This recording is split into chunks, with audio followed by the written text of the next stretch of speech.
주님 말씀하시면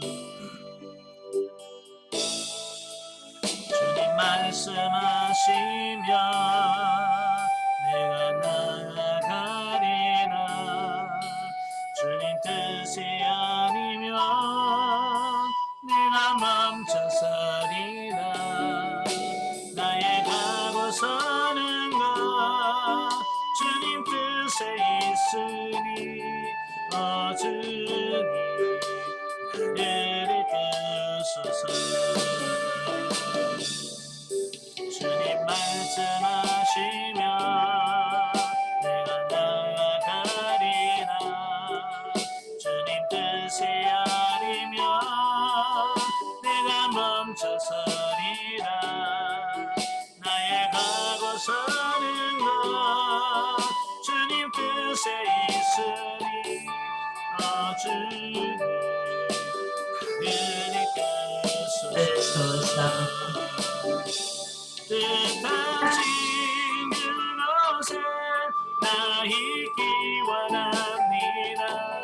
이끄시는 대로 순종하며 살리니 연약한 내 영혼 떠나여 일하소서. 주님 나라와 그 뜻을 위하여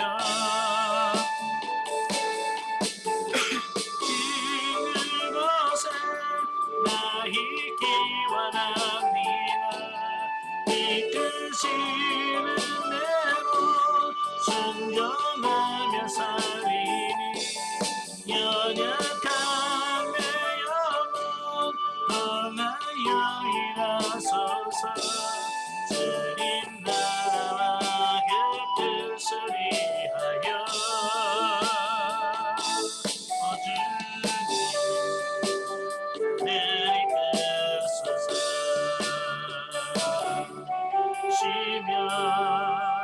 내가 나아가리라.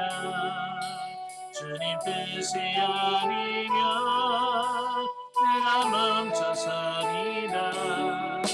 나의 가고 서는 것 주님 뜻에 있으니 주님 나를 이끄소서. 주님 말씀하시면 내가 나아가리라. 주님 뜻이 아니면 내가 멈춰서리라. 나의 가고 서는 것 주님 뜻에 있으니 주님 나를 이끄소서. 뜻하신 그곳에 나 있기 원합니다. 이끄시는 대로 순종하며 살리니 연약한 내 영혼 떠나여 일하소서. 주님 나라와 그 뜻을 위하여 뜻하신 그곳에 나 있기 원합니다. 이끄시는 대로 순종하며 살리니 연약한 내 영혼 떠나여 일하소서. 주님 나라와 그 뜻을 위하여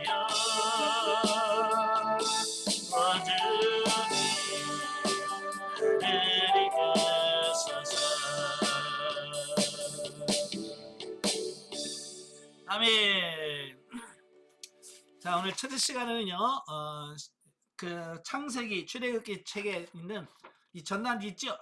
유인물, 예, 신구약 성경의 해석 방법론, 이 부분이 오늘 이 시간에 강의할 거거든요. 자, 준비하셨죠? 예, 준비 안 하신 분 지금 준비하시고요. 자, 우리 기도하고 시작하도록 하겠습니다. 은혜로우신 아버지 감사합니다. 오늘도 우리를 사랑해 주셔서 귀한 시간을 아껴 주시고 또 영성훈련할 수 있는 은혜 시간 주셔서 감사합니다. 오늘도 말씀을 나눌 때 이 말씀들이 살아있는 말씀이요 생명의 말씀이 될 수 있도록 성령님 도와 주시옵소서. 시동을 주님께 맡겨오며 예수님의 이름으로 감사하며 기도합나이다. 아멘. 예, 오늘은 이제 성경을 보면서 성경을 우리가 어떻게 볼 것이냐라고 하는 부분을 같이 보도록 하겠습니다. 우리 다 권사님들, 집사님이니까 성경 모르신 분 어디 있겠어요, 그죠? 성경에 대해서 나름대로 다 안다고 생각하실 거예요. 자, 그럼에도 불구하고요, 성경이라고 하는 것은 바닷물과 같을 거예요. 퍼내도 계속 나오는 어떤 그런 깊이 있는 말씀이라고 볼 수 있어요. 그래서 이 성경을 어떤 식으로 볼 거냐? 물론 이제 성경을 보는 연구하는 방법은 대단히 많습니다. 연역법, 귀납법, 시작해서 주제별, 인물별, 책별, 아니 여러 방법이 있어요. 예. 그런데 그 성경을 보는 이유가 뭘까? 단순히 성경이라는 지식을 우리가 키우기 위해서 성경을 보는 건 아니죠. 그죠? 우리가 아는 영성은 예수님 영성이라고 그랬어요. 예수님 영성이라고 하는 것은 예수님을 닮아가는 거예요. 예수님처럼 살고 예수님처럼 행동하고 예수님처럼 사는. 예, 그래서 예수님을 닮아가는 것이 예수님의 영성이에요. 예, 그래서 이걸 한마디로 말하면 성경 말씀대로 사는 거예요. 성경에서 말씀하신 대로 사는 것이 예수님의 영성이고 예수님을 닮아가는 겁니다. 자, 그런데 그 예수 그리스도를 가장 정확하고 명확하게 계시하신 것이 뭐냐? 말씀, 그 성경이라 그 말. 예, 예수님에 대해서 내가 경험하고 체험한 예수님도 있죠. 여러분들 나름대로 경험하고 체험한 예수님이 계실 거예요. 예? 야, 그렇지만 그건 어디까지나 주관적인 거예요. 그죠? 어떤 분은 하나님이 아주 무서웠다, 그런 분들 계시거든요. 어떤 분은 너무 따스했다, 이렇게 왜 자기가 경험한 예수님을 그렇게 표현할 수 있지만, 그러나 어찌 그것은 주관적인 거고 정말 객관적으로 예수님에 대해서 정확하게 말씀하고 있는 것은 성경이에요. 성경 말씀이 가장 중요한 거죠. 그래서 영성훈련에서 성경을 강조하고 있고 성경을 강의하는 이유가 그거예요. 어떤 분이 와서 그래요. 아이고, 교회에서도 성경 공부하는데 굳이 또 영성훈련하면서까지 성경을 연구해야 되느냐, 이런 말씀을 하시는데요. 그분은 참 몰라서 그래요. 예. 그래서 성경은 굉장히 중요해요. 그래서 앞으로 이제 3년 동안 훈련 받으면서 한 강의는 성경을 강의하고 그 다음에는 이제 훈련 과정을 강의하고, 훈련 과정이 우리가 영적인 단계의 성장 과정과 맞지 않았을 때는 성경을 계속해서 그 진도를 좀 맞춰가는 그런 차원에서 계속해서 성경을 볼 거예요. 그래서 제가 예전에 성경은 그 서울에 있는 그 새생활 영성훈련에서 만든 교재를 가지고 강의를 했어요. 그런데 거기서 교재를 안 만들어요. 교재를 만들질 않아요. 그러니까 내가 교재가 필요해서 교재 좀 보내주세요. 그래도 교재가 없다고 안 보내줘요. 그러다 보니까 제가 강의를 제대로 진행할 수가 없었어요. 그래서 고민하다가 제가 다시 이 교재를 다 만들었어요. 신약 구약에서 총 10권을 성경 교재, 3년 과정은 짧기 때문에 이걸 다 성경 66권을 다 할 수는 없어요. 그래서 영성을 형성하는 데서 아주 중요하다고 중요하다고 생각되는 성경을 골라서 이렇게 교재를 10권을 만들었어요. 그래서 이 책을 가지고 우리가 공부를 할 텐데요. 우리가 이미 여러분들은 다 이미 한번 받으셨기 때문에 그 5가지 방법을 가지고 성경을 본다는 걸 다 아실 거예요. 그죠? 그래서 이 5가지 방법을 가지고 우리가 성경을 계속해서 살펴볼 겁니다.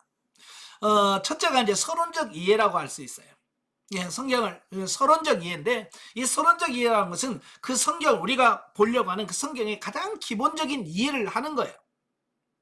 그 중에서 제목, 제목이 뭐냐, 저자가 누구냐, 기록 연대와 기록 장소가 어디냐 라고 하는 부분을 계속해서 아는 게 되어지는데요.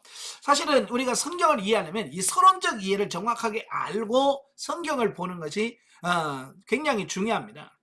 예. 그러니까 이 서론적 이해를 잘 모르고 성경을 들으면 잘 이해가 안 돼요. 제가 안양에서 목회할 때 최영석 집사님이라고 하시는 분이 처음 교회에 전도되어서 저희 교회에 오셨어요. 그때 저희 교회 왔을 때는 평신도 그냥 뭐 교회 옛날 어렸을 때 몇 번 가보고 그다음에 교회를 안 나가신 분이에요. 근데 이분이 오셔서 이제 등록을 해서 신앙생활 하는데 처음에는 이분이요. 나중에 그래 나중엔 너무 힘들었지 처음에는. 왜냐하면 성경에 대한 지식이 전혀 없잖아요. 그러니까 아브라함이 어떻고 저쩌고 해도 아브라함이 누군지를 알 수가 있나. 다윗이 어쩌고 저쩌고 해 다윗이 누굴지를 알아. 뭐 예수님 어쩌고 저쩌고 하는데 그냥 예수님이라고 하는 것만 알지 그 뭐 다른 걸 모른다면. 그러니까 설교 시간 너무 힘들었대. 이해가 안 되니까. 그런데 이분이 이제 성경을 읽고 또 계속해서 성경 공부도 하고 하다 보니까 이제 또 영성훈련하면서 성경을 쫙 봤잖아요. 그러니까 나중에는 그래요. 야, 성경이 너무 재밌다고. 이제 설교 말씀을 들으면 이해가 되는데 왜? 서론적인 이런 부분들을 알고 들으니까 훨씬 이해가 된다는 거예요. 마찬가지예요. 우리가 성경을 읽을 때도 내가 서론적인 부분을 이해를 하고 성경을 읽으면 이해가 됩니다. 그래서 이 서론적 이해가 어쩌면 중요하죠. 자, 그래서 서론적인 부분에서는 5가지를 알아보는데요. 첫째 뭐냐? 제목. 책 제목이 어떻게 붙여졌는가. 자, 이 부분이죠. 보통 보면 우리가 책 제목은 저자의 이름을 따서 붙여집니다. 그죠? 에스겔을 썼으면 에스겔, 예레미야가 썼으면 예레미야서. 자, 이렇게 어쩌면 그 기록한 사람의 이름을 따서 제목이 붙여지기도 해요. 이게 다 그런 건 아니에요. 다 그런 건 아니고요. 또 수신 지명, 그리고 어디 사람이 이 편지를 받느냐, 이 서신서를 받느냐라고 하는 그 받는 사람에 따라서 이름이 붙여지기도 해요. 또 더 나가서 수신자, 수신지, 어떤 지역에서 받느냐, 그 로마에서 받느냐, 갈라디아에서 받느냐, 데살로니가에서 받느냐. 그래서 그의 이름이 책 이름이 이렇게 붙여지잖아요. 그래서 이름이라고 하는 것은 책 이름이라고 하는 또 역시 중요하다. 자, 그다음에 이제 두 번째가 뭐냐면 저자예요. 누가 썼나? 누가 썼느냐라는 것을 아는 것이 중요하죠. 그래서 저자의 출신, 제사장 출신이냐, 귀족 출신이냐, 평민 출신이냐, 그가 또 이방인이냐, 뭐 이런 거 있잖아요. 자, 이런 부분들이 성경을 이해하는데 굉장히 중요합니다. 그러니까 이사야는 귀족 출신이고요. 에스겔이라든지 예레미야 같은 경우는 선지자 출신, 제사장 출신이거든요. 그러니까 그의 성경들을 쭉 보면 그 제사장적 관점에서 그 성경을 기록을 해요. 왜냐하면 그의 신분이 제사장이기 때문에. 그렇게, 그러니까 그 신분이 누구냐, 어디 출신이냐, 이게 아는 게 굉장히 중요합니다. 혈통도 중요하고요. 그래서 그걸 이해하는데 굉장히 성경을 이해하는 데 도움이 되고요. 세 번째가 이제 기록 연대와 기록 장소. 제가 이제 구속사를 얘기를 하면서 성경은 역사예요. 역사를 토대로 해서 성경이 기록되어 있는 거예요. 그러니까 이 역사를 우리가 중요시 여겨야 됩니다. 우리도 그러잖아요. 일제시대, 뭐 조선시대라고 하는 어떤 그런 말만 딱 들어도 오래됐구나. 그래서 조선시대라고 말할 때 그 조선시대 이미지가 머릿속에 떠오른다고 말이에요. 그죠? 그래서 그 이미지를 가지고 성경을 드라마를 보든 영화를 본다고 말이죠. 그러니까 이 시대적 배경을 아는 것이 굉장히 중요한 거예요. 왜냐하면 어떤 상황에서 어떤 시대에서 그것을 썼느냐, 이것도 굉장히 중요하거든요. 특히 이제 옥중서신이 사람들의 마음을 많이 울려요. 그죠? 왜 그럴까요? 옥에 갇힌 상태라고 하는 어떤 그런 상황이 그 편지를 읽는 사람들의 마음에 그 몰입하도록 만드는 어떤 이런 부분들이 있잖아요. 그죠? 그러니까 일반 서신들보다 옥중서신이 굉장히 마음에 울리는 이유는 그 상황적인 부분을 우리가 이해하기 때문에 그렇습니다. 그래서 우리가 성경을 읽을 때 어떤 상황에서 이 편지를 썼는가라고 하는 부분이 굉장히 중요하죠. 예. 그래서 이제 사도 바울도 그 성경을 쓸 때 보면 옥중서신이 있고 교리서신이 있고, 예? 또 이런 게 있잖아요. 그러니까 이런 부분들을 어떤 상황에서 썼는가. 그래야 그 성경을 이해할 때, 아, 이런 상황에서 이렇게 썼구나. 그 이해에 대한 그 본문을 이해할 수 있거든요. 그러니까 데살로니가 전서나 후서는 뭐냐면, 데살로니가 교회가 그 종말론에 대한 문제가 있었잖아요. 그죠? 종말론에 대한 이해가 부족해서 어떤 사람은, 예? 아예 일도 안 하고 주님 오실 날만 기다리는 어떤 그런 부분을 보면서 그건 아니다. 그래서 일하기 싫은 자는 먹지도 마라. 이제 그렇게 말씀하심으로 그 교회 상황이, 예, 정리가 돼야 되잖아요. 그러니까 그런 상황을 모르면 왜 이런 말을 쓰셨지? 왜 이런 말을 썼나? 이해가 잘 안 되지. 그러나 그 상황을 이해하게 되면, 아, 그래서 이런 말씀을 하셨구나. 예. 또 고린도 교회 같은 경우도, 예, 말씀하잖아요. 그런 부분에서, 아, 교회 상황이 이러니까, 아, 이런 말씀을 하실 수밖에 없었구나. 자, 그래서 이 시대적인 기록 연대와 기록 장소 이런 부분들을 우리가 아는 것이 굉장히 중요하죠. 예, 그 다음에 네 번째가 기록 동기와 배경. 예, 이제 기록 동기와 배경을 우리가 정확하게 이해를 하셔야 우리가 성경을 이해하는 데 많이 도움이 됩니다. 예, 그래서 조금 전에 다 설명을 드렸죠. 그 역사적인 상황 속에서 기록되어지기 때문에 그 상황을 어떻게 이해하냐, 이런 부분들이 굉장히 중요하다라고 하는 거고요. 예, 그래서 이 상황을 모르면 많은 분들이 그 야고보서와 로마서를 보면서 비교를 많이 해요.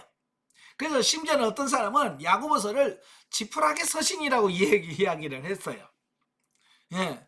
왜냐하면 이 성경은 너무 가치가 없다. 지푸라기는 뭐야? 가치가 없다는 얘기죠. 그만큼 값어치가 없는 성경이라 이렇게까지 해석을 했는데 왜 그럴까냐? 왜 그럴 거냐면 이 기록 동기와 배경에 대한 이해가 조금 부족하면 그렇게 할 수밖에 없어요. 그러니까 야고보서는 야고보가 왜 그런 말을 할 수밖에 없었는가라고 하는 그 배경을 이야기하고 있어요. 그러니까 그걸 알아야, 아, 야고보는 이런 상황에서 이런 설교를 할 수밖에 없고 이렇게 말씀할 수밖에 없구나. 이제 그걸 이해할 수 있는 거예요. 아시겠죠? 그러니까 이걸 모르면 그냥 같이 비교해서 로마서하고 야고보서는 어찌 보면 어때요? 어찌 보면 겉으로 보면 정반대적인 개념이잖아요. 그죠? 로마서는 오직 믿음으로 구원받는. 근데 야고보서는 우리 믿음만 안 되고 행함으로 이게 완성이 됐다라고 말하니까, 자, 이런 부분에 대해서 많이 갈등을 하죠. 이게 뭐야? 그래서 저도 이제 청년부 때 성경 공부하면서 많이 토론했던 게 뭐냐면, 믿음이 먼저냐 행함이 먼저냐, 그래가지고 우리가 토론해보자. 그래서 저희도 많이 토론을 많이 했거든요. 그죠? 예, 저는 이제 믿음이 먼저다. 왜? 로마서에서 믿음이 우선이라고 했으니까. 저는 항상 믿음 편에 믿음이 우선이라고 했는데, 사실은 깊이 들어가면 야고보서나 로마서나 같은 말이에요. 같은 말인데도 어떤 걸 약간 강조하느냐에 따라서 전혀 달라질 수 있다는 거예요. 그러니까 나중에는 야고보의 상황, 야고보서의 상황, 로마서의 상황을 딱 이해를 하니까, 이게 같은 말이었구나. 그게 이해가 되는 거예요. 그러니까 배경이 그만큼 중요한 거예요. 그 다음에 다섯 번째는 본문 성경의 특징을 알아보는 과정을 있다는 겁니다. 그러니까 성경마다 다 특징들이 있어요. 예. 저자가 어떤 사람이냐, 어떤 사람의 써느냐에서 특징이 있고, 또 누구를 대상이 누구냐, 어떤 사람을 대상으로 썼느냐에 따라서 이런 특징들이 많이 나오고요. 또 그때 상황이, 그 글을 쓴 상황이 어떠냐에 따라서 자, 이런 부분들이 특징들이 다 다르거든요. 예, 그래서 이런 특징에 대한 이런 부분들을 우리가 잘 이해하는 것이 중요해요. 그래서 서론적 이해에서는 제목, 저자, 그 다음에 기록 연대와 기록 장소, 그 다음에 기록 동기와 배경, 그 다음에 특징. 자, 이런 것들을 알아보는 것이 서론적 이해다라고 볼 수 있습니다. 자, 이 서론적인 기본적인 것을 이해를 가지고 이제 그 다음에 둘째 신학적 이해입니다. 신학적 이해. 이 신학이라고 하는 것은 굉장히 중요해요. 우리 평신도 분들은 이 신학이라고 하는 말을 굉장히 경시하는 분도 많이 계셔요. 심지어 어떤 분은 뭐라고 말하냐면, 제가 신학이 중요하다 그러니까 신학이 뭔 필요가 있어요. 그러면서 뭐라고 하냐면, 예수님도 신학 안 했는데, 예? 예수님은 신학 안 했는데, 예? 뭘 신학을 꼭 해야만 되냐? 뭐 그렇게 정색을 하고 저한테 막 그러더라고요. 예. 제가 그래서 그랬죠. 맞아요. 예수님 신학 안 했어요. 예수님은 하나님 자신이기 때문에 예수님은 신학할 이유가 없었습니다. 그러나 당신은 예수님이 아니잖아요. 제가 그렇잖아요. 우리는 예수님이 아니잖아요. 그죠? 나는 하나님이 아니고 나는 예수님이 아니야. 그래서 우리는 인간이기 때문에 신학을 해야 되는 거예요. 아시겠죠? 예수님은 하실 필요가 없어. 왜 신학이라고 해서 하나님과 예수님에 대한 학문이 신학이잖아요. 그죠? 예. 그래서 우리 신학은 굉장히 중요한, 그래서 신학을 무시하면 어떤 문제가 발생을 하냐면 이단에 많이 빠지는 이유가 바로 뭐예요? 이 신학에 대한 이해가 없기 때문에 그렇습니다.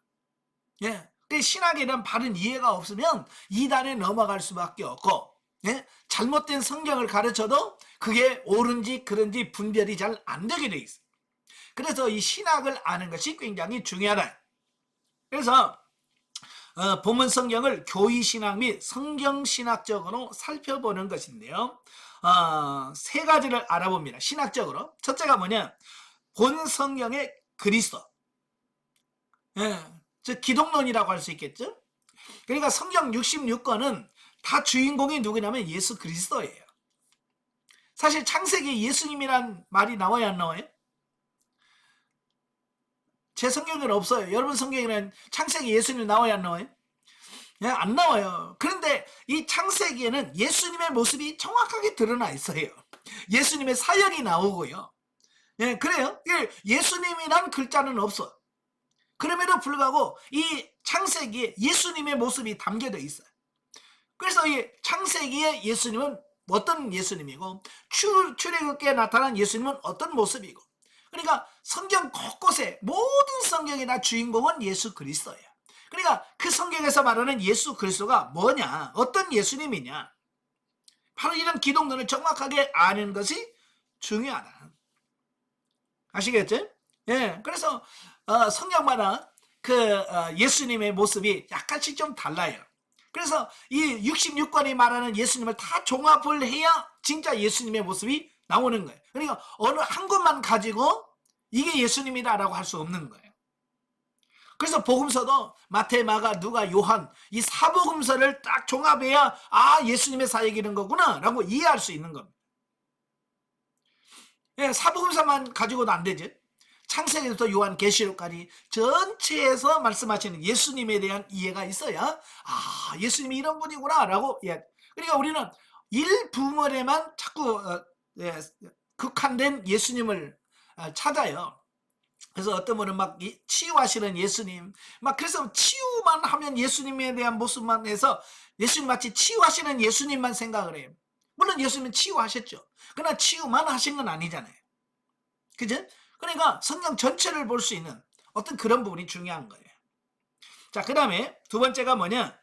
본 성경에서 다루고 있는 신학적 주제를 살펴보고 나서 신학적인 오류나 이단에 빠지지 않도록 하는 것이 중요하다.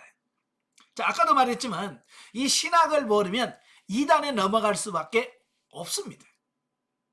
자, 이단이 와서 그러죠. 성경에 삼위일체라는 말이 어디 나오냐 그러죠.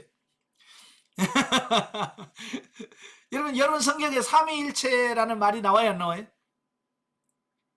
안 나와요. 제 성경에도 없어. 그런데 성경 전체에서 말씀하고 있는 게 뭐예요? 삼위일체 교리거든요. 그러니까 이런 삼위일체 교리를 정확하게 모르면 정말 이단들이 와서 야, 성경에 삼위일체라는 말이 나오냐? 없잖아. 근데 없는 말을 지어냈다 해서 너는 잘못됐어 라고 막 하면 이 신학적인 정립이 안 된 사람은 그런가? 정말로 우리가 성경으로 안 나오는 것을 믿나? 우리가 잘못 믿는 거 아니야? 라고 오해할 수밖에 없고 넘어갈 수밖에 없는 거예요. 그러니까 삼위일체만 정확하게 알아도 신천지가 아무리 와서 뭘 해도 안 넘어갑니다. 왜? 삼위일체라고 하는 삼위 하나님에 대한 분명한 인식이 있기 때문에 그 누가 와서 어떤 이단이 와서 이야기를 해도 거기 넘어가지 않습니다. 그러나 삼위일체 교리가 명확하지 않으니까 이만희가 보혜사다 그래도 할렐루야 그러는 거예요. 왜? 모르니까. 그죠? 그래서 이 신학을 아는 것이 굉장히 중요합니다. 그래서 삼위일체 교리 또 종말론, 많은 사람들이 종말론에 대한 오해들이 많고요. 종말론에 대한 지식들이 없어요. 그래서 종말론 강의한다 그러면 가서 듣다 보면 어느 순간에 이단에 빠져있는 어떤 이런 모습들을 보게 되죠. 신천지도 보면 결국 계시록, 지금은 계시록 시대다. 그래서 계시록이 굉장히 중요하다. 그래서 계시록을 강의하면서 그들이 말하려고 하는 이론들을 주입시켜요. 그러니까 잘못된 종말론을 갖게 합니다. 그래서 14만 4천 명 안에 들어가야 된다. 그래서 14만 4천 명 안에 들어가려면 신천지에 와야 된다. 뭐 이렇게 그렇게 말하니까 넘어갈 수밖에 없는 거죠. 자, 그래서 바로 이런 신학에 대한 종말론에 대한 바른 이해가 있습니다. 또 교회론도 마찬가지예요. 우리가 교회에 대해서 잘 아는 것 같은데 교회에 대해서 잘 모를 때가 너무 많아요. 그래서 이 잘못된 교회론에서부터 뭐 무교주의도 나오게 되고, 또 이 교회를 성전이라고, 그래서 교회를 성전이라고 말하기도 하고요. 자, 이게 뭐냐면 이 교회론에 대한 잘못된 오해에서 비롯된 거다. 그래서 우리가 정확하게 이런 삼일체론, 신론, 인간론, 또 구원론, 또 성령론, 종말론 이런 부분들이 정확하게 딱 정리되어지는 것이 굉장히 중요하다는 얘기예요.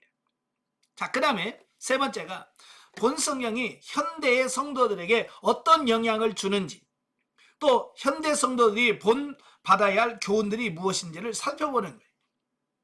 그러니까 성경이 제일 오래된 성경이 창세기죠.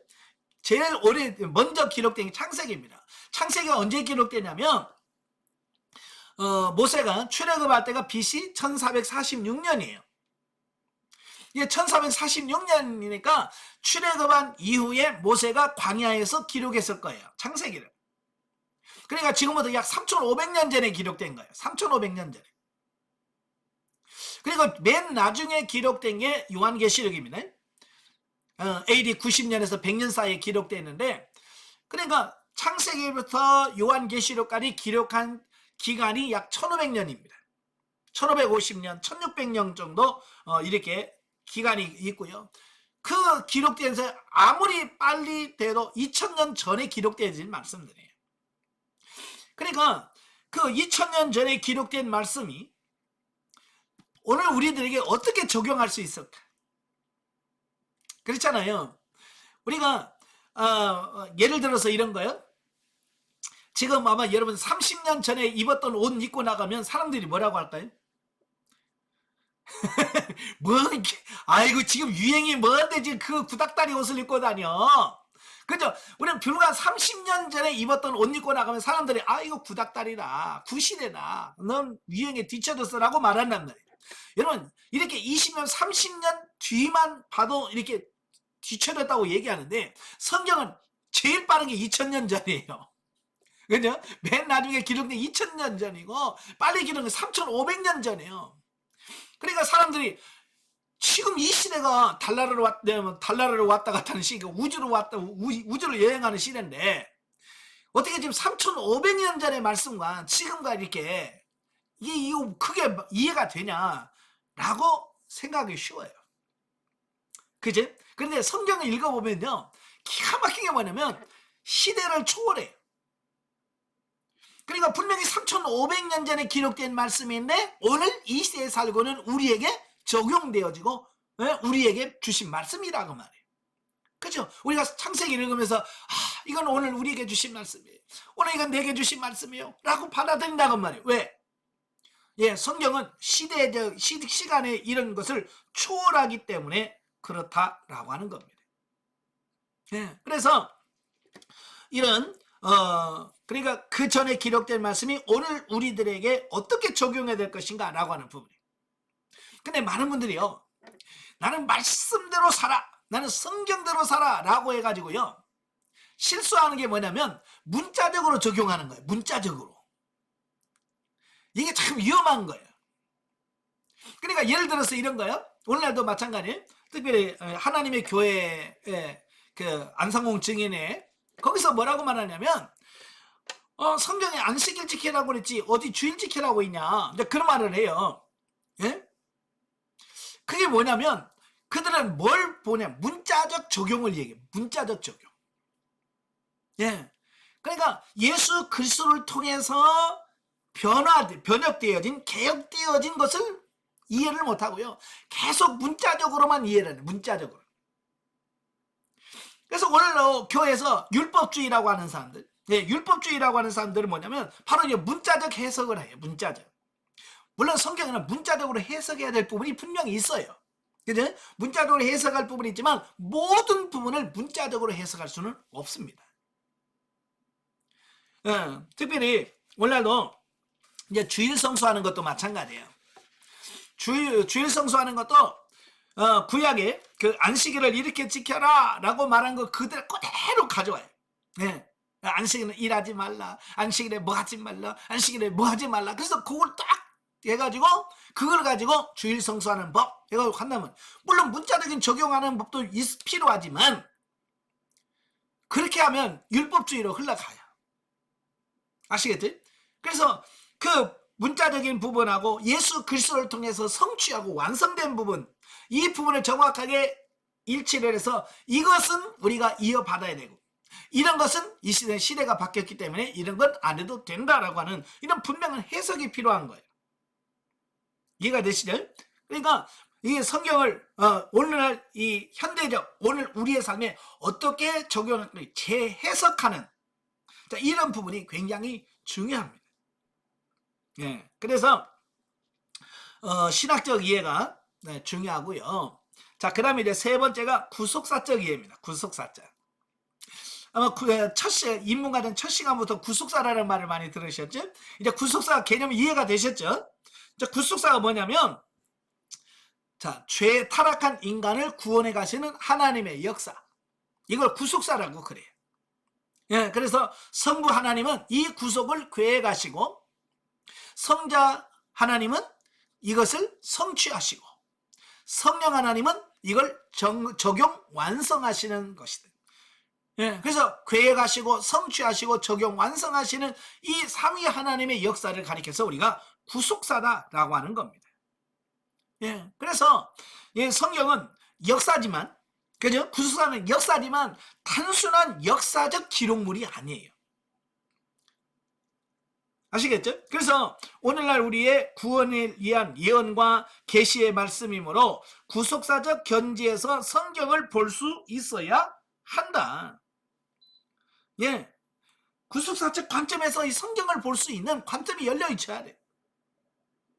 그래서 이 구속사를 이해하지 못하면 성경을 단순한 역사의 기록으로만 이해할 뿐 나와는 어떤 관계도 없게 된다. 그렇죠?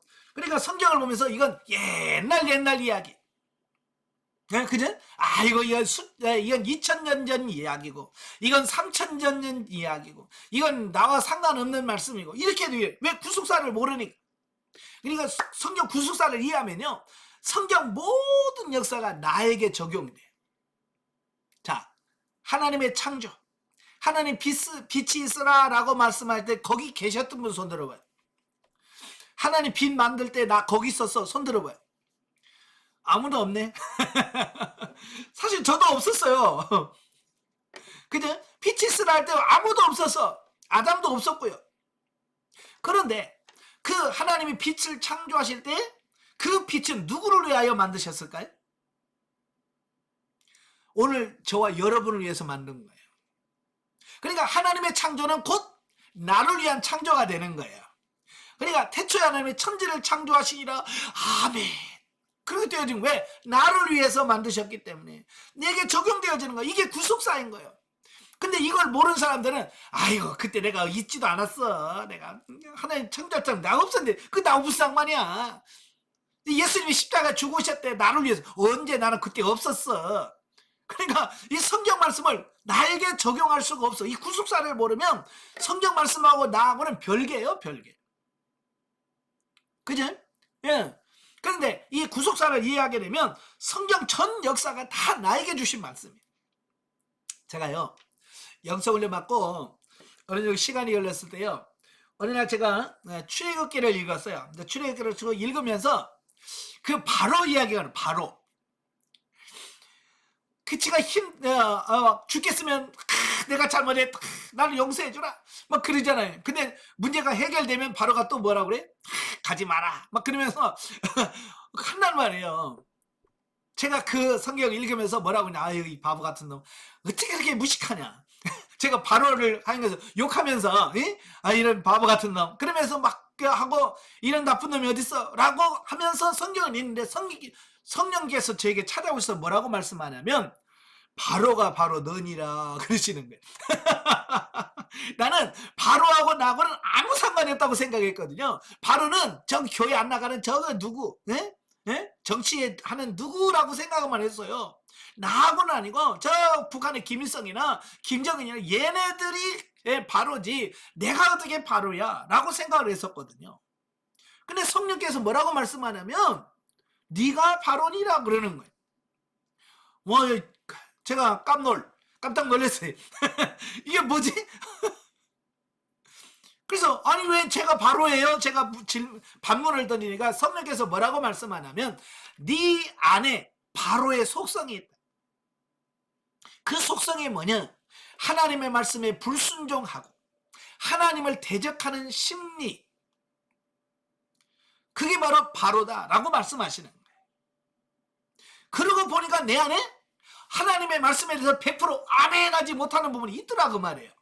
그죠? 하나님 말씀하시면 아 이거 싫어요, 아 못해요, 아 나 죽어도 안 해요 라고 하는 그 심리가 있는데 그게 뭐냐? 그게 내 안에 있는 바로더라.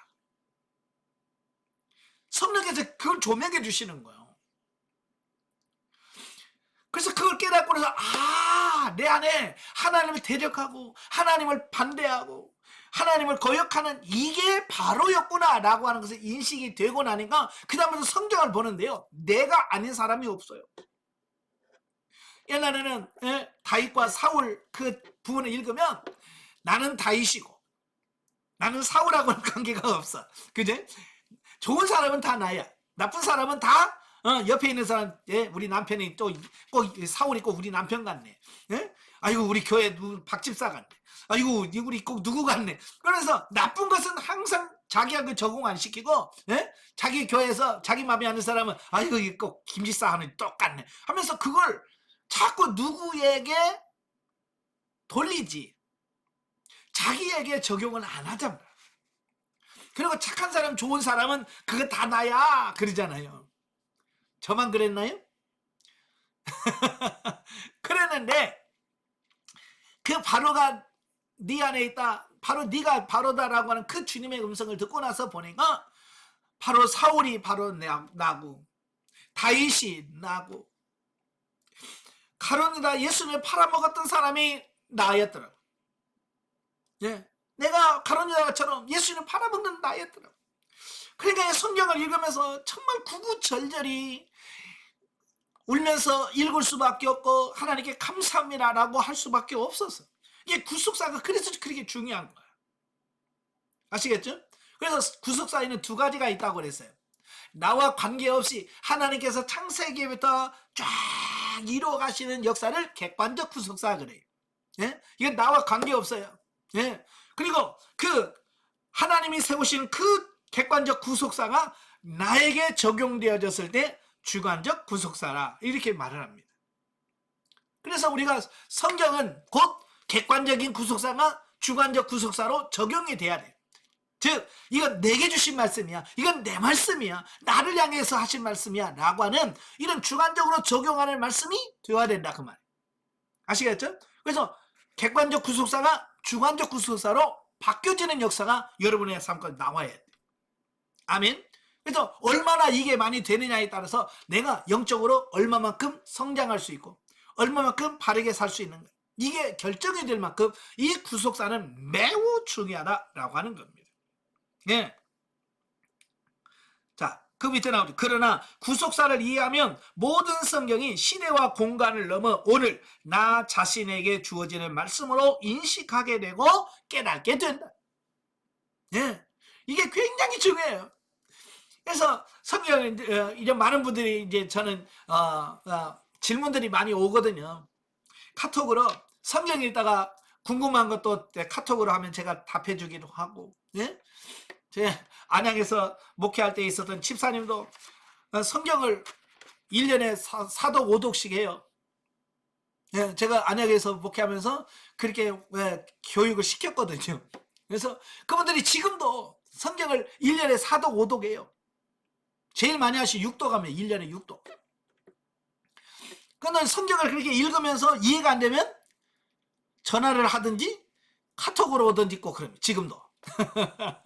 그러면 그 부분에 대해서 또 같이 나누고.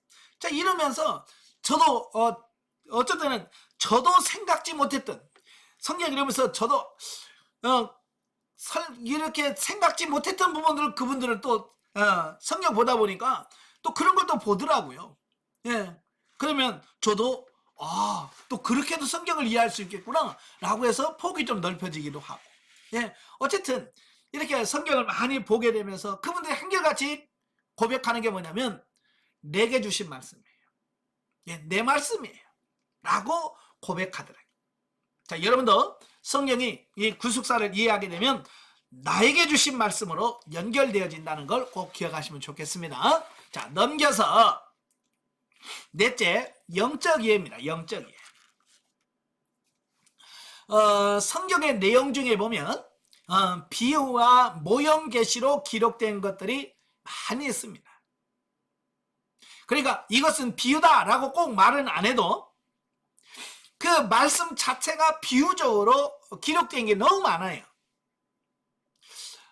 갈라디아서 4장 21절 29절까지 오면 사도 바울이 그 복음과 율법을 비교하면서 누구를 이야기를 드냐면 리브가와 하갈에 대한 말씀을 해요.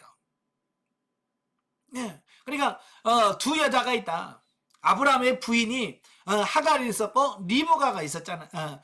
하갈하고 사라가 있었잖아요. 예. 바로 여기서 그 사라는 바로 우리의 복음을 비유로 하고 하갈은 율법을 비유한다. 그러면서 뭐라고 그래요? 이것은 비유니 이 여자는 두 언약이라. 자, 이렇게 사라하고 리브가는 전혀 다른 사람인데 같은 시대 사람인데도 그걸 비유로 보여줬을 때 사라는 복음으로 리브가는 하갈은 율법으로 이렇게 비유한다는 거예요. 그러니까 이런 구약의 인물들을 쭉 보면 영적인 비유로 많이 설명해 준 게 많아요.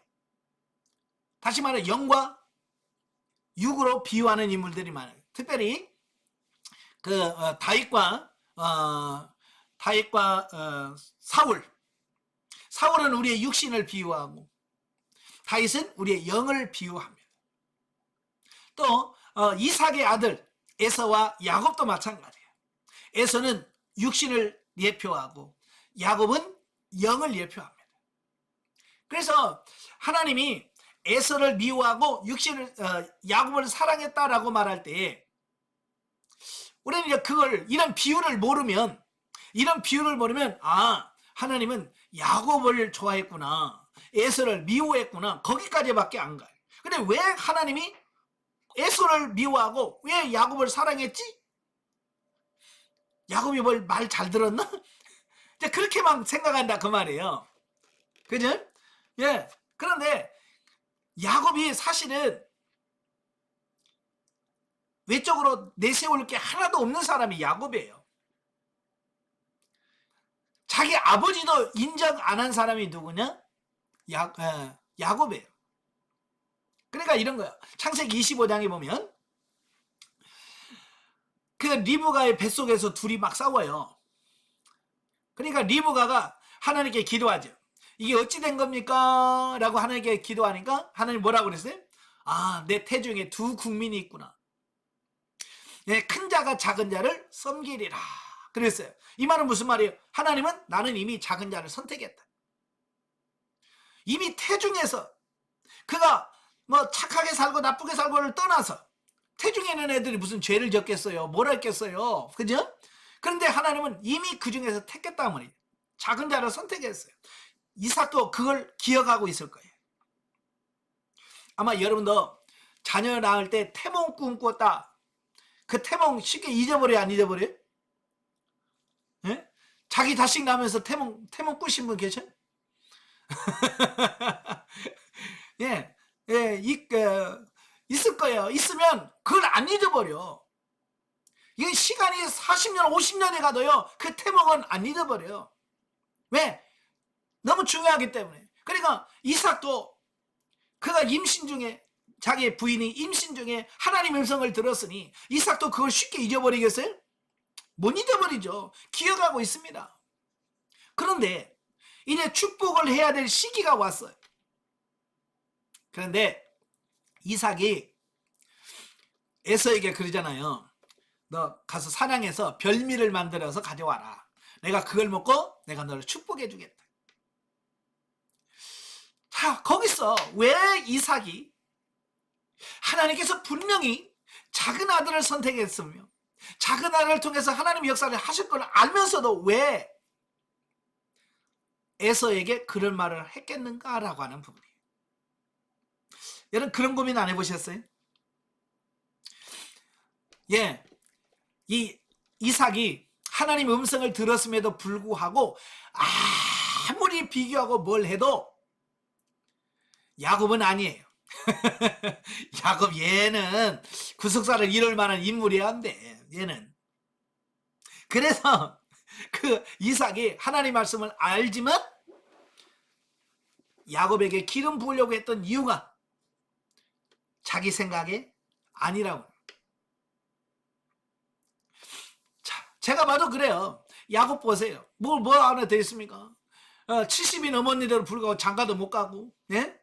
맨날 부엌이나 왔다 갔다 하면서 죽이나 끓이고, 예? 이런 야곱이에요. 이런 야곱. 근데 에서는 남자다워요. 붉고 리더십도 있습니다. 예? 40세 장가도 가서 애도 낳고 막 그러니까 무슨 면으로 보면 에서가 훨씬 더 나아요. 그죠? 근데 에서는 육을 상징해요. 육을 비유한단 말이에요. 야곱은 그렇게 비리비리하고, 예? 내세울 말은 아무것도 없지만 야곱은 뭐야? 영을 비유해요. 그래서 하나님은 육신이 아무리 잘 되고 뭘 해도 하나님은 거기에 관심이 별로 없어요. 쉽게 말하면 하나님의 관심은 우리 영에 있다는 거예요. 아시겠죠? 그래서 말라기의 1장에 보면 내가 에서를 미워하고 야곱을 사랑하였더라. 왜 야곱을 사랑했어요? 뭐 착한 일 많이 해서? 아니에요. 그는 영을 예표하는 인물이기 때문에 하나님은 야곱을 사랑할 수밖에 없었던 거예요. 하나님이 여러분을 사랑하는 것도 마찬가지예요. 하나님 여러분을 사랑하는 것도 여러분이 뭐 헌금 많이 하고 뭐 봉사 많이 하고 뭐 이뻐서 여러분 사랑하는 게 아니에요. 여러분 안에는 영이, 하나님이 여러분의 영을 보시고 영을 사랑하시기 때문에 여러분을 사랑하는 거예요. 아시겠죠? 세상에 우리보다 똑똑하고 잘난 사람 얼마나 많아요. 그죠? 부자들 많습니다. 근데 하나님은 그들을 사랑하지 않아요. 왜? 그들은 영이 하나님을 향하여 있지 않아요. 하나님께 열려 있지 않아요. 그렇기 때문에 하나님은 육신이 아무리 잘나고 출세를 해도 하나님은 그를 미워하실 수밖에 없고, 아무리 가난하고 못나고 무식해도 우리의 영이 깨어있으면 하나님 우리를 사랑할 수 있어요. 영성을 하면 하나님 우리를 사랑할 수밖에 없어요. 왜? 하나님은 영에 관심을 갖고 있기 때문에 그래요. 그러니까 이런 영적 비유를 정확하게 이해를 해야만 이 성경에서 말씀하려고 하는 걸 이해할 수 있어요. 이걸 모르니까 기복적으로 풀고요. 예. 이걸 윤리적으로 푸는 겁니다. 예, 윤리적으로 풀어. 그래서 여러분 착해야 하나님의 복을 받습니다. 뭐 이렇게 설교한단 말이에요. 이 영적 비유를 정확하게 모르면 그래. 그래서 이런 비유와 모형적 계시를 바로 이해하게 함으로써 본래 성경이 말씀하시려고 하는 의도와 목적을 바로 깨닫게 함이 바로 영적 이해의 목적입니다. 그래서 영적인 해석을 잘못하게 되면 이단이 될 수 있고요. 성경 본래의 의도와는 전혀 다른 결론에 도달하게 됩니다. 우리도 이제 한참 그 비유 설교를 많이 했어요.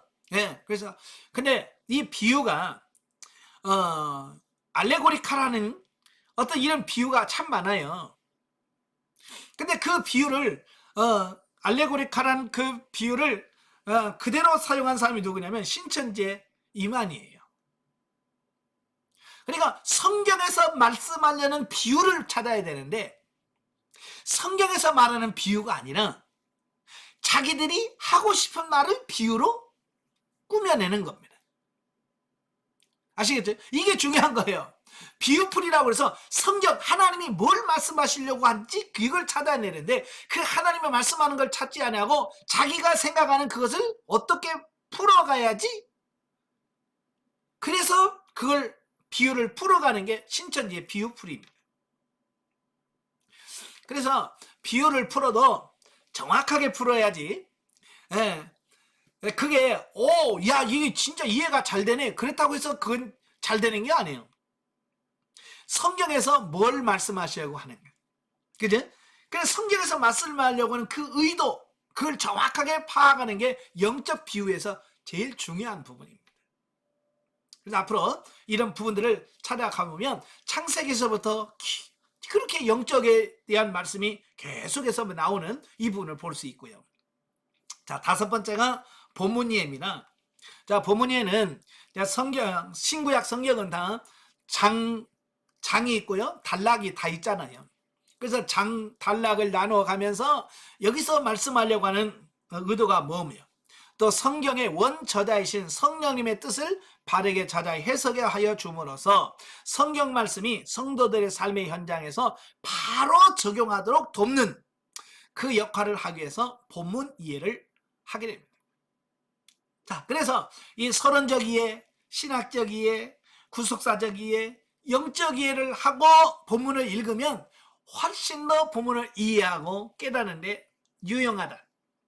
아시겠죠? 그래서 이제 성경을 이해할 때 여러분도 많이 쉬워질 거예요. 예, 왜? 이런 성경적인 부분을 가지고 이런 부분들을 기본적인 지식을 가지고 성경을 보니까.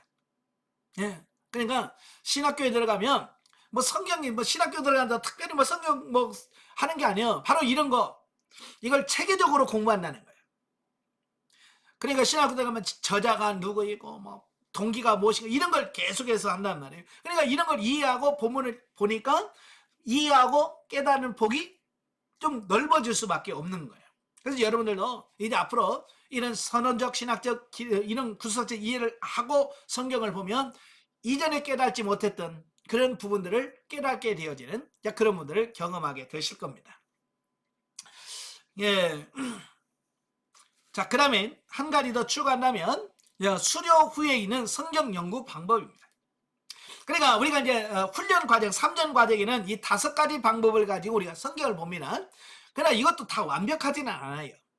그죠? 이거 다 완벽하지 않고 또 우리가 성경을 기본적으로 이해하는데 필요한 부분이고요. 또 더 나가서 이제 수료하신 분들에게는 계시 발전사적 성경 연구를 합니다. 아마 여러분 중에서 수료자 과정 하신 분도 계신데요. 예, 그 계시 발전사적 성경 연구에 대한 이해가 정확하게 돼 있어야 성경에 어떻게 진행되어져 가는지, 그리고 이 시대에 하나님이 우리에게 원하시는 게 뭔지 이걸 정확하게 이해할 수 있게 돼요. 그래서 성경 전체의 내용은 죄인을 구원하시려는 하나님의 구속사를 말하고 있다. 그래서 성경 전체가 하나님의 구속사를 이야기하고 있어요. 창세기부터 요한계시록까지가. 자, 그 구속사를 말씀함에 있어서 시대의 흐름에 따라서 점진적이고 보다 구체적으로 발전하여 계시하고 있음을 알아야 돼요. 여러분, 진리는 변하지 않아요. 변하면 진리가 아닙니다. 예. 변하면 진리가 아니야. 진리는 변함이 없어. 그런데요, 시간이 흘러가면서 계시가 더 분명해지고 명확해지고 확실해지더라고 말이에요. 그래서 이 시대가 흘러가면서 하나님의 계시가 이렇게 발전되어져 가고 있고 지금 시대에 이런 의미구나. 그리고 마지막에 하나님께서 목표가 뭐냐, 이걸 정확하게 알아야 오늘과 이 구약 성경 말씀과 오늘 이 시대의 내 삶과 하나님의 뜻에다가 정확하게 맞춰갈 수 있는 어떤 이런 부분이라고 볼 수 있어요. 예, 저도 이제 요즘에 보면 그래요. 성도님들 보면 시대에 좀 많이 뒤떨어진 분도 많이 계셔요. 아직도 60대인데요. 그 폴더폰이라고 옛날 그 뚜껑 덮는 폰 있잖아요. 2G. 그 핸드폰 쓰시는 분이 있어요. 그래서 가끔 그래요. 유튜브로 좀 들어요. 그래도 저는 유튜브가 안 돼요. 그러신 분들이 계셔요. 참 답답하기도 하고요. 자, 그렇습니다. 자, 그러면 옆에서 막 뭐라고 그러죠. 이거 시대가 지금 어느 시대인데 지금 아직도 그런 거 쓰고 있어. 좀 바꿔. 돈도 많이 안 주고 공짜 폰인데 그냥 바꿔. 알뜰폰으로 바꿔 막 그러거든요. 예. 자, 보세요. 우리가 폴더폰 쓴 지가 얼마나 됐어요? 스마트폰 쓴 지 얼마나 됐어요? 몇 년 안 됐어요. 그죠? 그 얼마 전 몇십 년, 한 10년 전만 해도 다 이거 뚜껑 열리는 폴더폰 다 썼잖아요. 예? 근데 그 스마트폰이 나오면서 폴더폰 사람은 구시대 사람이 돼버리는 거예요. 예. 자, 이렇게 이 시간이 지나면서 점점 바뀌는 거예요. 여러분, 처음에 핸드폰 나올 때 어떤 모습이었어요? 지금도 기억나나요? 벽돌만한 거. 요만한 팔뚝만한 무전기 어깨에다 더 걸치고 다닌 거 보셨잖아요. 예? 그게 불과 30년 전도 아니죠? 그 핸드폰 무선 전화기를 썼던 게 30년도 채 안 됩니다. 예, 우리 딸이 5살, 6살 그때 그게 나왔거든요. 예. 저희 딸이 지금 33살이니까 벌써 30년이 넘어서 이따가마는 무전기 같은 거 어깨에다 메고 다닐 때, 예. 지금 그거 메고 다녀봐요. 사람들이 뭐라고 있어요? 여러분, 그 옛날 것이 좋은 것이야. 그리고 팔뚝만한 거 어깨에다 메고 다녀봐요. 사람들이 다 저거 얼마나 시대에 뒤처졌다고 이야기하겠어요. 그죠? 그런데 제가 성경 보면서 깜짝 놀란 게 뭐냐면 2000년 전, 3000년 전의 성경의 말씀대로 살면서 그게 지금 시대에 맞다고 주장하고 있다는 얘기예요. 그러니까 시대가 흘러갔어요. 시대가 흘렀다는 말은 무슨 말이냐면 진리는 똑같은데 진리를 이해하고 깨달은 폭이 달라지는 거예요. 옛날에는 요만한 핸드폰만 들고 다녀도 우와 그랬어요. 왜? 신식이었으니까. 그러다가 이제 점점 작아졌어요. 예? 아주 막 작아지는 게 유행해서 막 얼마나 작아지느냐가 이제 그때는 신기술이었어요. 그죠? 그래서 아주 손 안에 딱 들어오는 작은 거 들고 다니면서 이게 최신폰이야 그랬어요. 왜? 커다가 작아지니까 너무 좋아졌잖아요. 그러다가 어느 날 스마트폰이 나오면서 어때요? 점점 커져요. 요즘에는 커야 또 인기가 좋아. 비싸고. 예. 그러니까 이 시대가 흘러가면서 이렇게 핸드폰의 이게 바꿔지는 것처럼 성경의 구속사적인 발전도 시간이 흘러가면서 그런 부분이 달라진다. 그래서 그 시대를 정확하게 이해를 해야 시대에 뒤떨어지지 않는 삶이 돼요. 근데 우리는 이 시대에 너무 떨어져 있어요. 자, 그 밑에 예를 좀 드러놨잖아요. 예, 창조가 있습니다. 우리는 창조 그러면 뭐만 여러분 창조하면 뭐가 생각이 나요? 예, 태초에 하나님이 천지를 창조하시나. 그 창세기 1장, 2장 그것만 딱 생각하면서 야, 하나님이 천지를 창조하셨어. 그 창조만 생각한다 그 말이에요. 그죠? 그래서 여러분 창조 그러면 창조 그 창세기를 쫙 떠올라. 왜? 거기서 멈춰 있기 때문에 그래요. 그런데 예수님께서 오셔서 이 창조 사역을 뭘로 바꾸냐면 재창조 사역으로 바꿉니다. 재창조 사역으로 바꿔요. 그래서 요한복음 3장에 보면 니고데모가 나옵니다. 니고데모가 나와.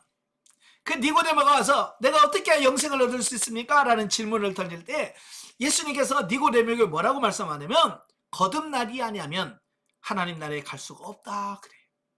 거기서 말하는 거듭남이라고 하는 것은 뭐냐면 내 영이 중생하는 걸 말합니다. 아시겠죠? 중생사역. 이걸 예수님 뭐라고 그래요? 이걸 재창조사역이라고 말합니다. 그러니까 처음 창조는 물질세계, 이 우주 만물을 창조하는 것을 처음 창조사역이에요. 그런데 예수님께서 말씀하시는 그 거듭남은 재창조사역입니다.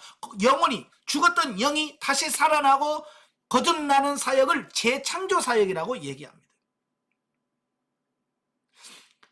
거기서 끝납니까? 요한계시록에 가면 이게 재창조에서 끝나지 않고요. 새하늘과 새 땅의 얘기예요. 이건 새 창조를 얘기하고 있는 겁니다. 여러분, 창조를 말하면서 하나님이 천지를 창조하신 창조와 예수님이 말씀한 재창조와 또 아직 우리도 경험하지 못한 새하늘과 새 땅을 바라봐요. 자, 이렇게 지금 이 시대에 우리가 창조를 어떤 창조를 이해할 것입니까? 그러니까 지금도 많은 사람들은 아직도 창조 이야기하면 천지 창조만 얘기를 하는 거예요. 그러나 지금은 예수님 신약시대에 재창조 사역을 이야기하고 있는 부분이거든요. 그래서 지금은 뭡니까? 사람의 영혼을 거듭나게 하고 중생케 하는 사역이 재창조 사역입니다. 그래서 여러분들이 전도하고 믿지 않는 자들에게 복음을 전해서 그들의 영혼을 새롭게 살리는 거, 이게 재창조 사역인 거예요. 아시겠죠? 거기서 끝나느냐? 아니에요. 이래 새하늘과 새 땅이 오는 거예요. 그래서 우리는 새하늘과 새 땅을 바라보면서 그 나라를 준비하고 그 나라에 들어갈 수 있는 준비를 하는 것이 오늘 우리 시대가 해야 될 숙제입니다. 아시겠죠? 근데 많은 사람들은 이 새 창조에 대한 관심이 없어요. 이 창조 사역에만 관심이 있어요. 그래서 하나님이 창조하셨어요. 하나님이 창조한 이 자연이 너무 아름다워요. 하나님이 창조하신 이 계곡, 이 나무, 너무 좋아요. 우리는 그 수준에서 멈춰버려. 이제는 재창조로 넘어가야 돼. 아시겠죠? 죽은 영혼을 살려야 돼. 근데 거기서 끝나면 안 돼. 왜요? 새 창조가 남아있거든요. 하나님의 새하늘과 새 땅에서 우리가 어떻게 살 것이냐라고 하는 부분까지도 가야 돼요. 여러분 새 창조에 대한 준비하고 계신가요? 예? 새 창조에 별로 관심 없어. 교회 다녀도요. 그냥 이 땅에서 뭐 거듭나고 그냥 이 땅에서 잘 먹고 잘 살고 그냥 걱정 의심 없이 살다가 그냥 천국만 가면 돼. 그렇게만 생각한다고 말이에요. 그러니까 삶에 변화가 없는 거예요. 왜? 창조에 대한 이해가 부족해서 그래.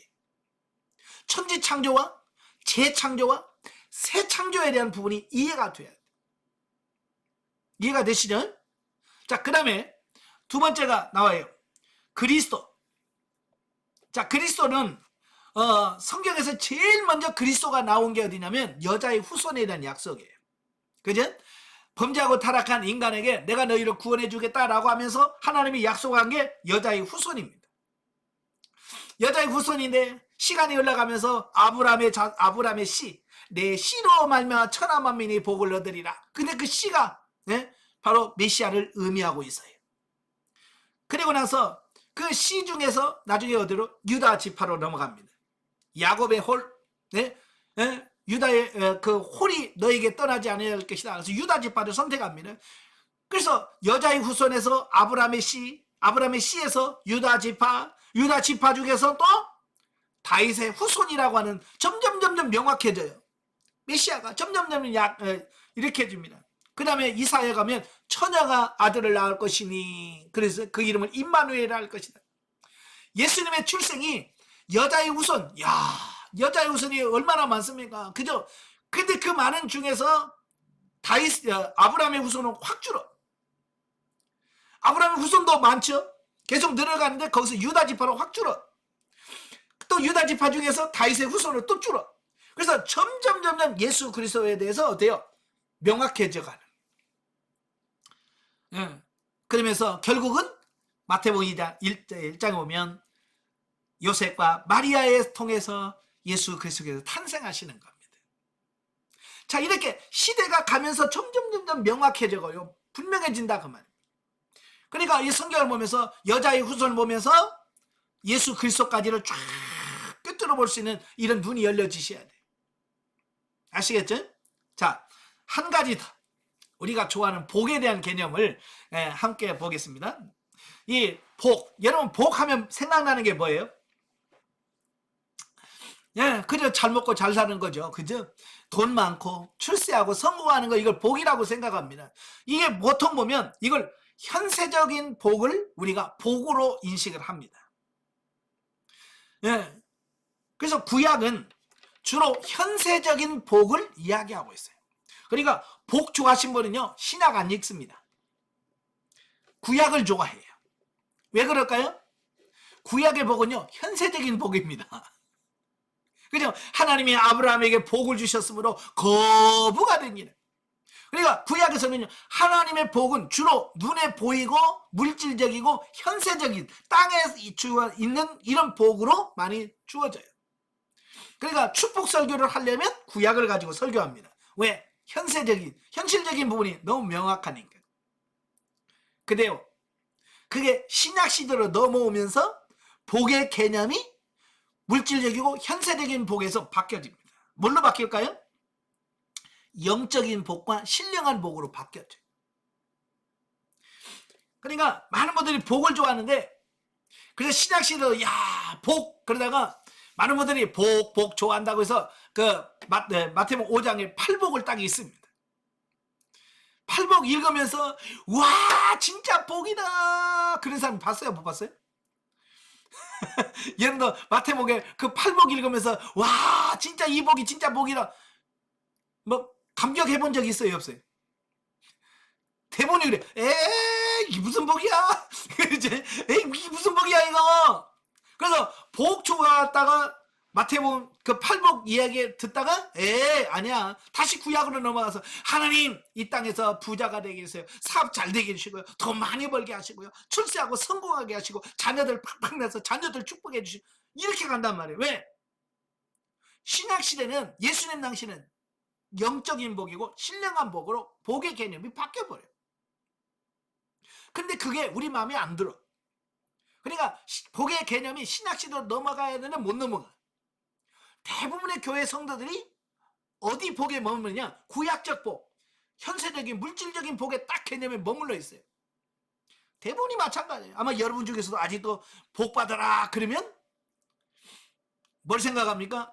사업의 축복, 자녀들의 축복, 남편이 출세하고 막 이런 것만 꿈꾼단 말이에요. 이건 구약적 복이라고 말이에요. 아시겠죠? 이걸 신약시대에 넘으면서 영적인 복이고 신령한 복으로 바뀌어집니다. 그런데 그 복에서 끝나는 게 아니고요. 이제 사도 바울을 통해서 복의 개념이 또 바뀌어요. 그게 뭐냐? 하늘에 속한 복이란 개념으로 바뀌어요. 그러니까 우리는 이 물질적인 복에서 영적이고 신령한 복의 개념으로 바뀌어줘야 돼요. 아시겠죠? 그럼 여러분 많이 바뀌었을 거예요. 복의 개념. 그 옛날에는 맨날 주시옵소서 막 돈 주시옵소서. 근데 요즘 그런 기도 안 하시죠? 왜? 이제 복의 개념이 영적이고 신령하고로 바뀌었기 때문에 그래요. 아직도 그 안 바뀐 사람은 아직도 사업 축복해 주시옵소서, 돈 주시옵소서, 아파트 45평, 아파트 60평 막 이런 것만 놓고 기도하는 거예요. 그게 복이라고 생각하기 때문에. 그러나 이제는 뭐냐면 사도 바울은 뭐냐면 하늘에 속한 복을 추구해요. 그래서 사도 바울은 뭐야? 나는 이 땅에서 이 땅의 것 구하지 않는다.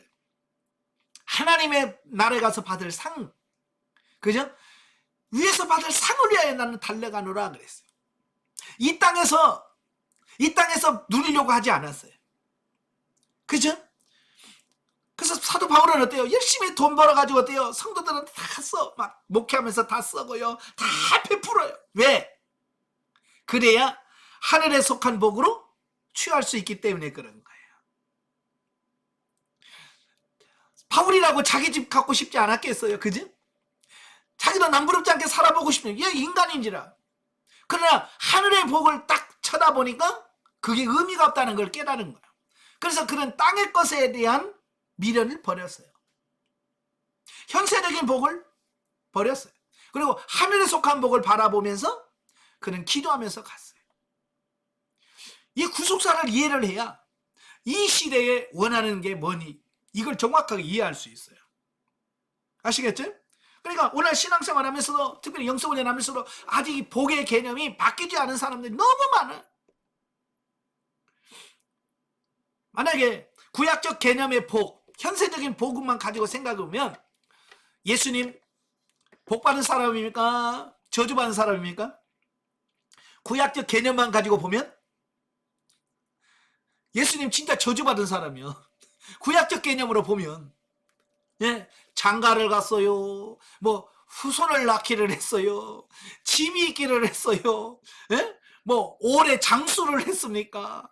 진짜 뭐 예수님은 뭘 해도 야 구약적 개념으로 보면 예수님 진짜 복받은 사람이야 라고 할 수 있는 게 하나도 없네. 근데 성경에서 예수님 저주받았다고 얘기해요? 안 해요. 왜? 구약적 개념의 복으로 예수님을 평가하지 않아요. 영적이고 신령한 복으로 하니까 예수님이 가장 복받았다고 얘기합니다. 바울 역시 마찬가지예요. 구약적 개념으로 바울 보면 진짜 이거 복 못 받은 사람이에요. 그도 역시 장가도 못 가고요. 후손도 없습니다. 진짜 자기 집 한 채 없습니다.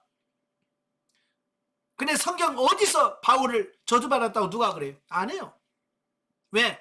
그는 영적인 신령한 복을 받은 자요. 하늘에 속한 복을 취한 자예요. 그래서 그런 거예요. 오늘 우리도 마찬가지예요. 이제 땅에다가 초점을 맞추지 말고 하나님의 나라에다가 초점 맞추고 사는 우리가 돼야 돼. 이게 가치관이 바뀌니까요. 저도 사람이지라 저도 남부럽지 않게 사는 거 그게 소원이었어요. 옛날에 나도 남에게 꿀리지 않은 차 몰고 다니고 예?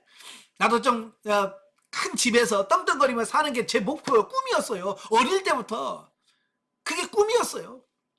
그런데 이 구속사적 개념을 딱 이해하고 복의 개념을 바꾸어 보니까 아 땅에서 잘 되고 큰 출세하고 성공하는 게 이게 다가 아니구나. 이 땅에서 가난하고 살아도 하나님 앞에서 온전하게 되면 그게 진짜 복이구나.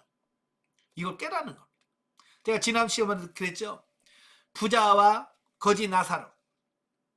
자, 누가 복받은 사람이에요? 자, 부자가 복받은 사람이다. 손 들어봐요. 그럼 나사로가 복받은 사람을 손 들어봐요. 한 분, 두 분, 세 분. 그럼 여러분에게 그래 나사로가 복받은 사람이죠. 나사로처럼 살아봐요. 그러면 아멘 할 사람 손 들어봐요. 머리는 이해가 돼.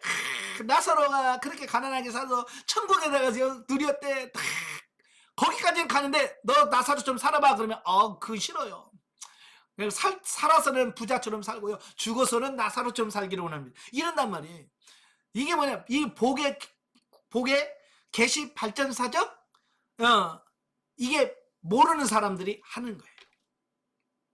이제는 우리가 정말 맞아요. 정말 부자처럼 이 땅에 잘 먹고 살다가 지옥 가는 것보다 내가 이 땅에서 정말 거지처럼 나사로처럼 살아도 하나님 나라 가서 정말 하나님 앞에 인정받을 수 있다면 나는 그걸 원합니다라고 고백하며 살아갈 수 있는 삶이 되셔야 돼요. 아시겠죠? 예. 엊그저께 어느 분이 훈련 받으시겠다고 연락이 왔어요. 그래서 쭉 하다가 그분이 그래요. 그럼 훈련비는 얼마예요? 그러더라고요. 그래서 제가 3만 원이에요. 그랬더니 3만 원이야? 그거 가지고 목사님 먹고 살아요?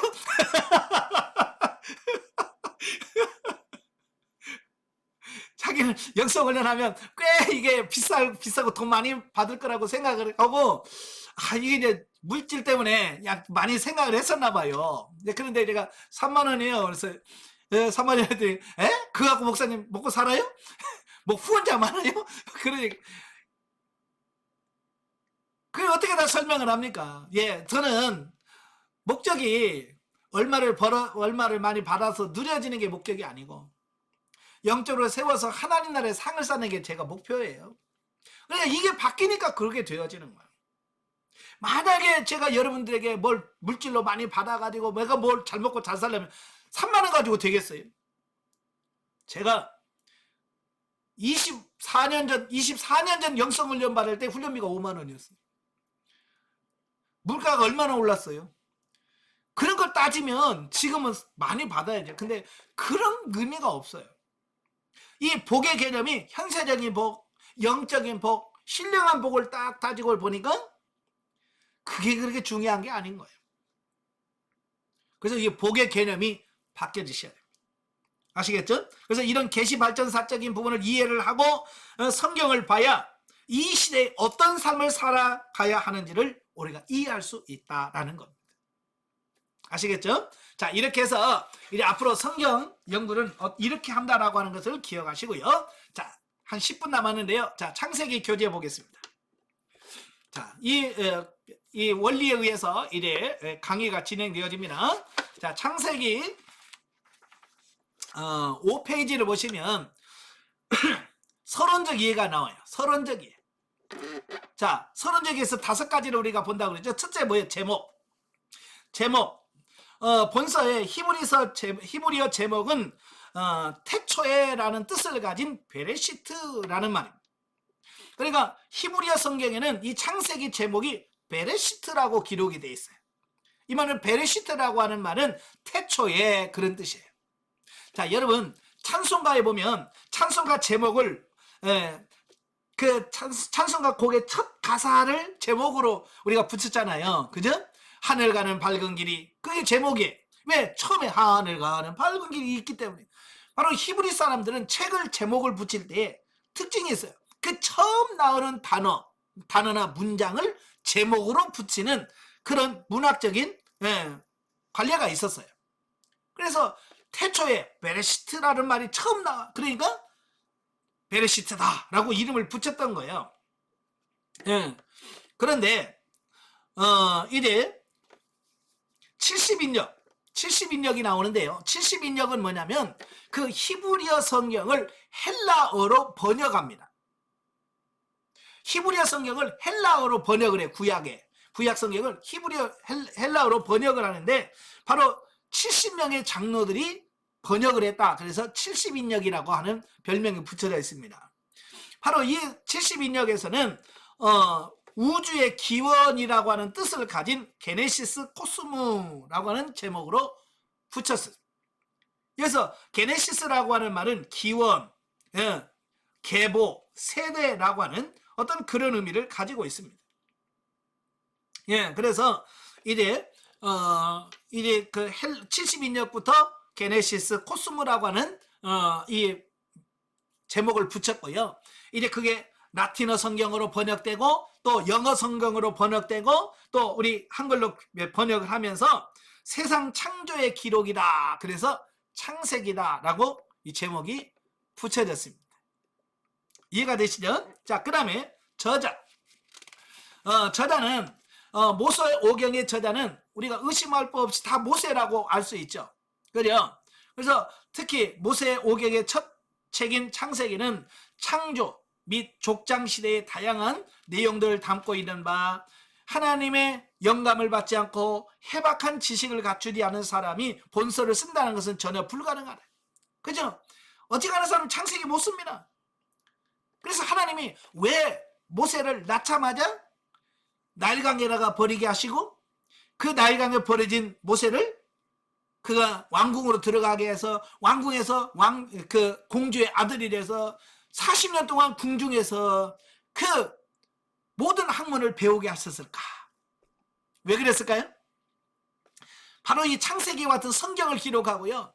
이걸 하려고 하니까 그만큼 지식이 있어야 되고 학식이 있어야 돼.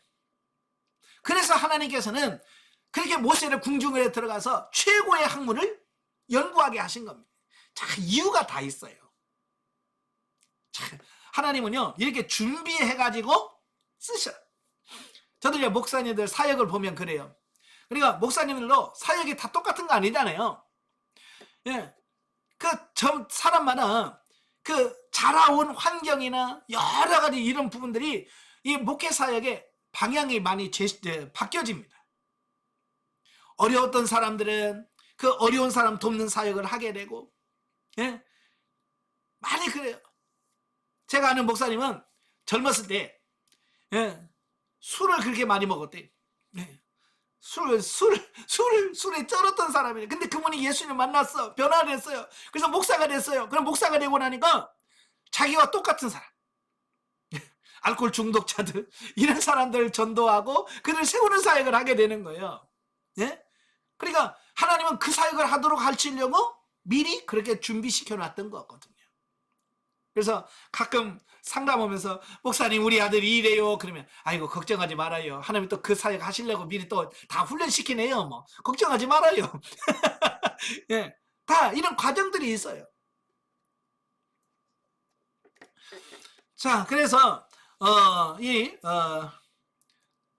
모세는 그 애굽의 종되었던 이스라엘 민족을 애굽에서 이끌어내어 약속의 땅 가나안으로 인도하면서 구속사의 주역으로 만드는 지도자로서 전능하신 하나님의 능력을 보여주는 이 세상의 기원과 하나님의 은혜로 점철된 택한 된 조상들의 행적을 밝힘으로써 여호와의 신앙을 돈독히 하고자 성경의 제일 저자인 성령의 영감을 받아 본서를 기록했다라고 하는 겁니다. 자, 그 다음에 기록연대는 모세가 하나님으로부터 민족의 해방자로서 사명을 받고 이스라엘 민족을 이끌고 출애굽한 시점인 BC 1446년 이후일 것이며, 모세가 느보산에서 죽은 BC 1406년 이전에 기록했을 것이다. 그러니까 출애굽을 해서 모세가 죽기 전 약 광야에 40년이라는 시간이 있었는데 바로 그 시간 동안에 이 창세기를 기록했을 것이다 라고 보는 겁니다. 자, 그러면 4번 기록 동기와 배경. 성경마다 다 독특한 특징들이 다 있어요. 그 중에서 지필 동기, 창세기를 왜 기록했을까? 7페이지 두 번째 단락에 보시면 창세기 지필 동기는 다음과 같이 정리할 수 있다. 창세기 지필 당시 이스라엘 민족은 이제 막 출애굽을 끝내고요, 광야에서 나그네로 방황하고 생활하고 있었다. 그들은 출애굽 직전에 있었던 애굽의 열재앙, 또 홍해가 갈라지는 이적 등을 체험했다. 뿐만 아니라 매일매일 하늘에서 내리는 만나로 생활할 수 있었다. 그리고 무엇보다도 신의 산 언약을 통해서 하나님의 택한 민족이 갓 태어난 상태였다. 예, 이제 막 이스라엘 민족이 시작되는 그 시점인 거예요. 그 시점에 장차 하나님께서 택한 민족을 위해 준비하신 약속의 땅을 차지하기 위하여 행군하는 중이었다. 따라서 그들은 매일매일의 생활이 기적의 연속인 동시에 미래가 불확실한 상태에 있었다. 그렇죠? 광야 생활을 하다 보니까. 이런 상황에서 저자인 모세는 하나님의 계시를 받아서 결국 다음 문제를 밝히려는 동기에서 창세기를 기록했다. 세 가지인데요. 첫째,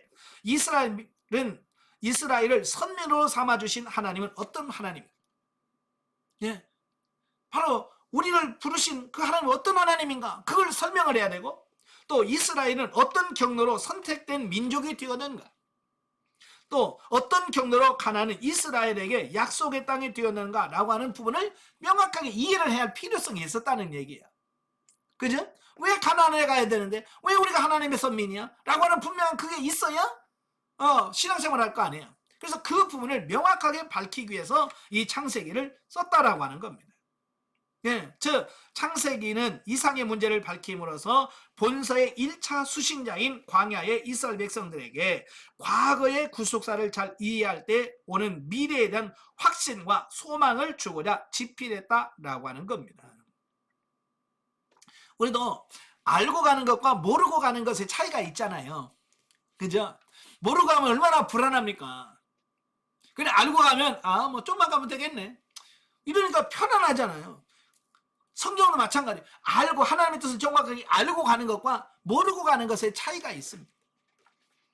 그래서 본서의 1차 수신자인 광야에 있는 이스라엘 백성들에게 이와 같은 문제를 밝히기 위해서 쓰여진 본서는 그에 대한 답을 주는 과정에서 결국 본서의 궁극적인 수신자인 오고 오는 만 세대에게도 구속사의 기원과 그 근원 원리에 대한 생생한 계시를 주고 있다라고 하는 겁니다.